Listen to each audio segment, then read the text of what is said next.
বিসমিল্লাহির রহমানির রহিম। আসসালামু আলাইকুম। প্রিয় এলাকাবাসী ও টেকনাফবাসী, আমি আবু বকর সিদ্দিক। আমার বাড়ি টেকনাফ সদর রাজারছড়া 1 নম্বর ওয়ার্ড।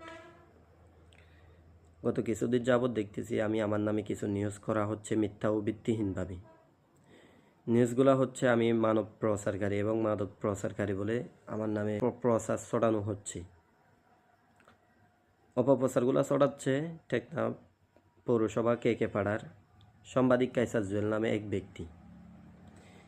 তিনি গত 1 বছর আগে আমার কাছ থেকে 6 লক্ষ টাকার চাঁদা দাবি করেছিল।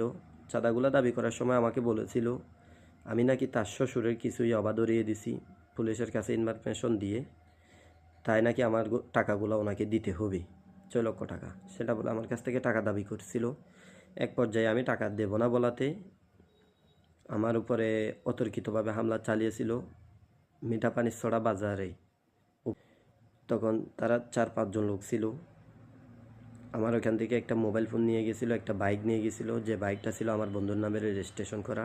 পরে বাইকটা উদ্ধার করা হলেও মোবাইলটা উদ্ধার করা হয়নি। ওই মোবাইলে রয়েছিল ওনার টাকার চাঁদা দাবি করার হুমকি, এবং উনি আমাকে বিভিন্ন বৈবৃত্তি দেখিয়েছিল। ওই হুমকিগুলো ওই মোবাইলে রয়েছিল, যার কারণে আমি টেকনাফ থানায় গিয়ে একটা অভিযোগ জানিয়েছিলাম। অভিযোগটা অভিযোগই রয়ে গেল। সে আমার এরপরে কিছু করতে না পেরে আমার জন্য বিভিন্ন মানহানি হয় এরকম কিছু নিউজ করে আসতেছে। নিউজগুলা করতে করতে এক পর্যায়ে গিয়ে সে আমার নামে একটা মিথ্যা মামলা দিয়েছে। মামলার কোনো সত্যতা প্রকাশ নেই। সে মামলায় আমাকে গত 10 এপ্রিল টেকনাফ থানা পুলিশ গ্রেপ্তার করেছিল।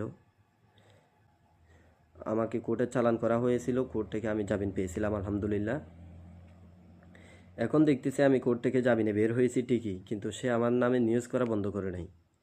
কারণ বন্ধ করবেও না, ভবিষ্যতে আজকের পর থেকে আরও বেশি নিউজ করবে, সেটা আমি জানি।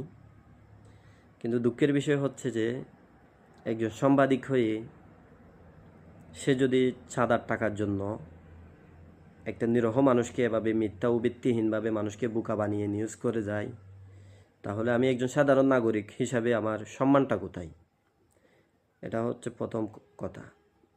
দ্বিতীয় কথা হচ্ছে রোহিঙ্গা যারা মানব পাচারে জড়িত এবং রোহিঙ্গা যারা মানব পাচার হওয়ার জন্য বিভিন্ন এলাকায় যায় ভিকটিম হিসাবে, পুলিশ যখন উদ্ধার করে তখন তাদেরকে শিখিয়ে দেওয়া হয় এই এলাকায় ইলিয়াসের ছেলে আবু বকর ছাড়া কেউ মাদক ব্যবসা মানব পাচার করে না, হয়তো তোমাদেরকে ও আনছে, তোমরা ওর নামই বলবা। সেটা বলে যদি রোহিঙ্গাদেরকে বলা হয়, তাহলে রোহিঙ্গারা তো আর আমাকে চিনে না। না চেনার কারণে তারা অবশ্যই আমার নাম ব্যবহার করে যায়।